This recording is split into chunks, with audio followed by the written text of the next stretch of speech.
You confuse thinking with progress. You spend a lot of time thinking, planning, analyzing, imagining how things could be better, and it feels productive. It feels like you are moving forward, like you are getting closer to change. But thinking alone is not progress.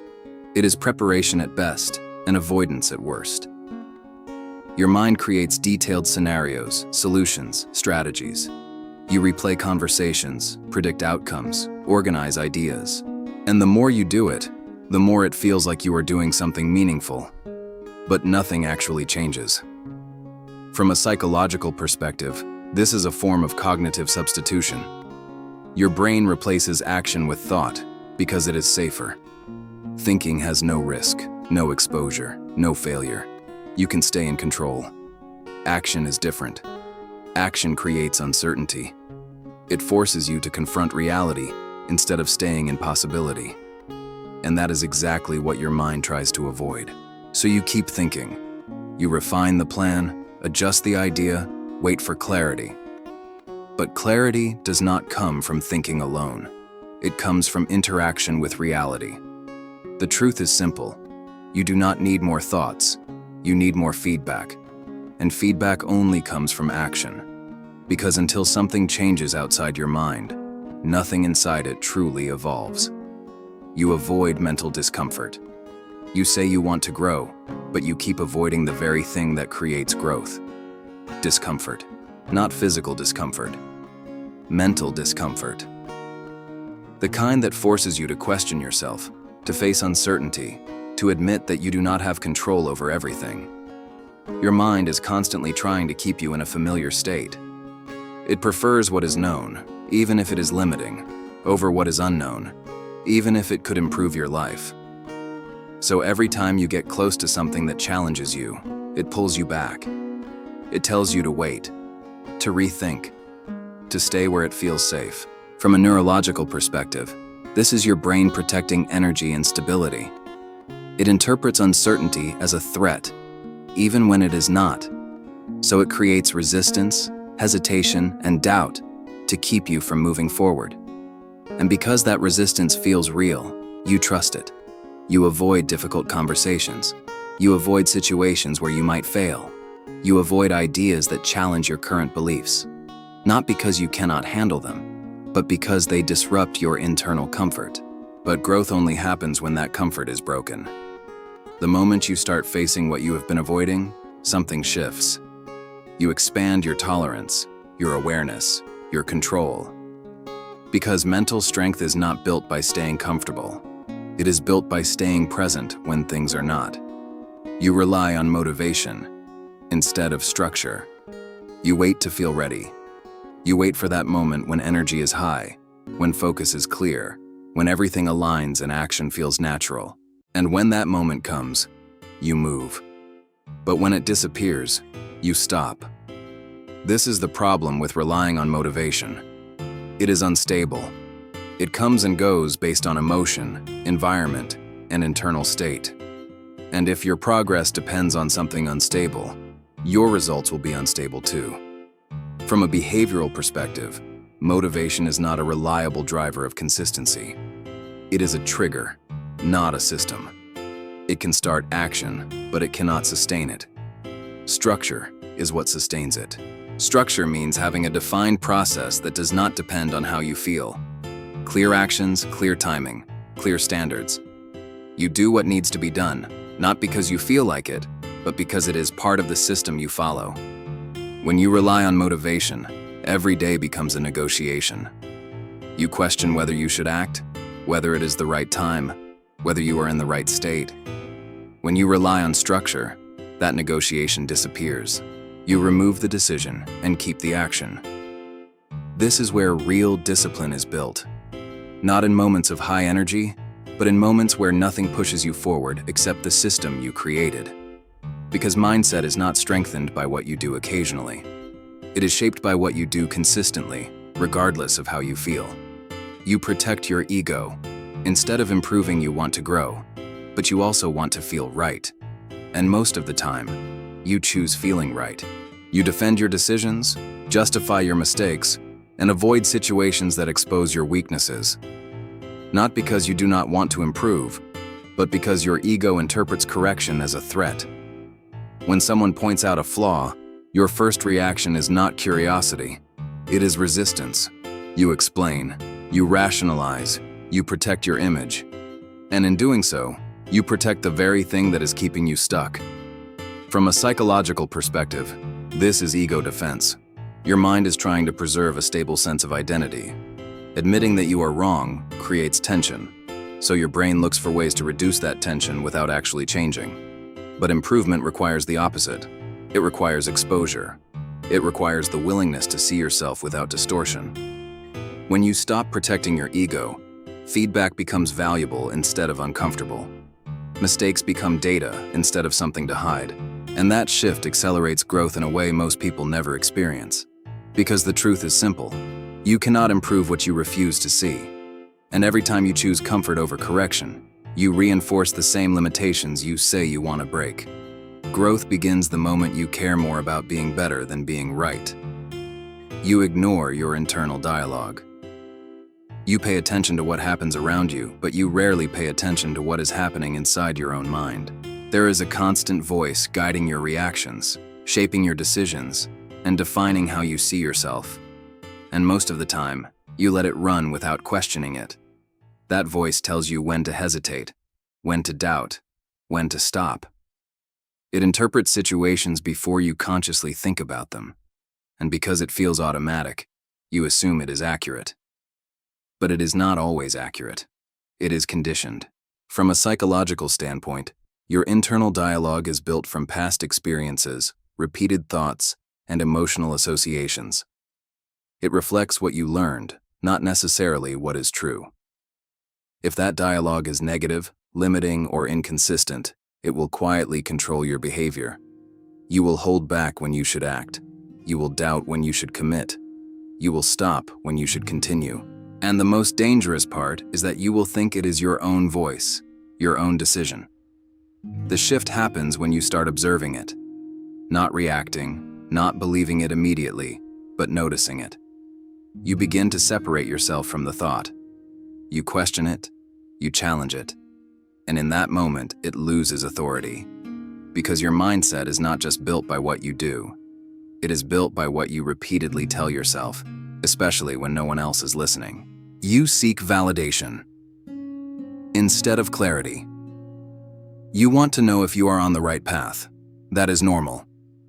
But instead of developing your own clarity, you keep looking for validation. You look at other people's opinions, reactions, approval.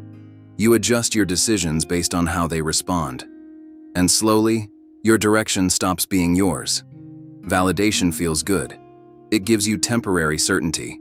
It tells you that what you are doing is acceptable, that you are not making a mistake. But that certainty is fragile, because it depends on something outside of you. From a psychological perspective, this creates external dependency. Your confidence becomes tied to feedback, not to understanding. And when that feedback disappears or turns negative, your stability collapses. Clarity works differently. It is built internally. It comes from knowing why you are doing something, what you are aiming for, and what standards you are following. When you have clarity, validation becomes irrelevant. Not because you ignore people, but because your direction is not controlled by them. The problem with seeking validation is that it slows your evolution. You hesitate more, you question yourself more, and you adapt to please instead of to improve. And in the process, you lose alignment. Because growth requires decisions that not everyone will understand. And if you are always waiting for approval, you will never move with conviction. You overconsume and underapply. You are constantly taking in information. Videos, books, ideas, strategies. You feel like you are learning, like you are expanding your mind, like you are getting closer to change. But most of what you consume never turns into action. You move from one piece of content to another, collecting insights, understanding concepts, but not applying them. And because learning feels productive, you convince yourself that you are progressing. But you are not. From a cognitive perspective, your brain rewards novelty. Every new idea creates stimulation, a sense of discovery. But without application, That stimulation fades quickly, and nothing is retained. Knowledge without action does not transform you. It only gives you the illusion that you are improving. Real change happens when you take one idea and apply it repeatedly. When you test it, adjust it, struggle with it, and make it part of your behavior. Overconsumption creates dependency. You feel like you always need more information before you can act. But in reality, you already have enough to start. The problem is not lack of knowledge. It is lack of execution. When you shift from consuming to applying, everything changes. Your understanding becomes practical. Your mindset becomes active, not theoretical. Because evolution is not built on what you know. It is built on what you actually use. You fear being seen, failing. You say you are not afraid to fail, but what you really fear is being seen failing. Failing alone is tolerable. You can process it, justify it, try again. But failing in front of others is different. It exposes you.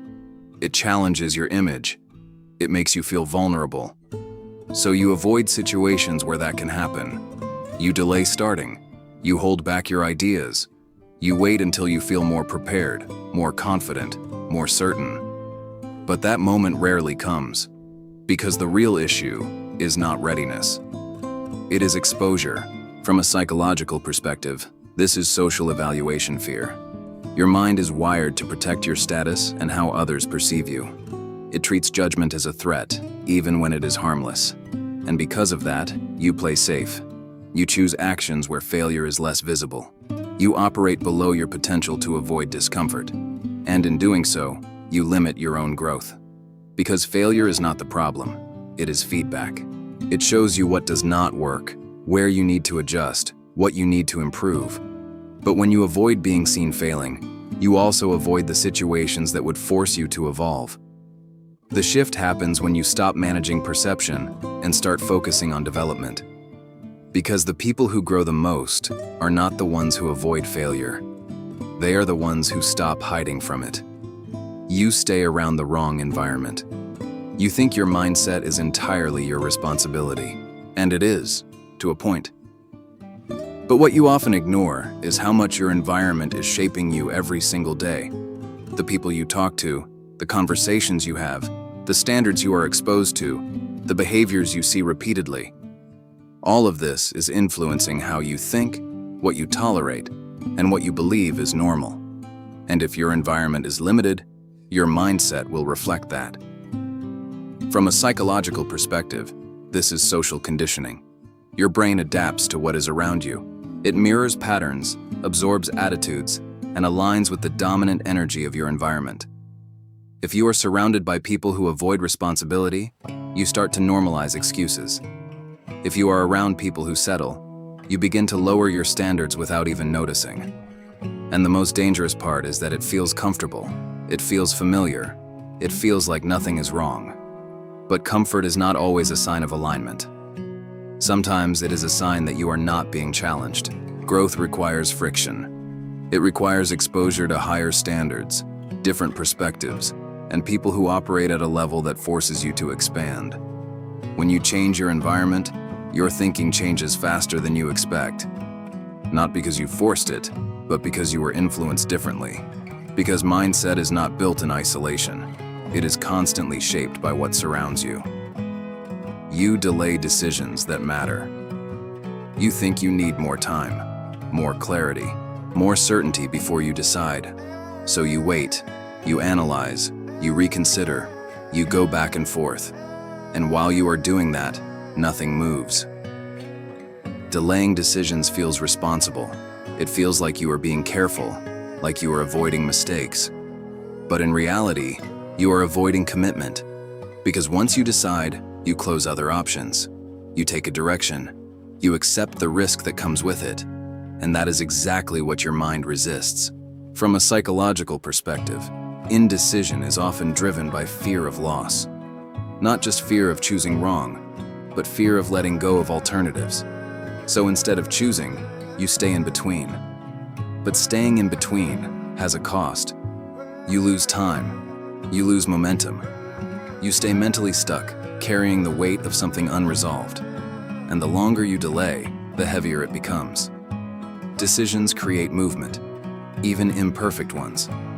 Clarity does not come before the decision. It comes after you commit and start moving, through action, through feedback, through adjustment.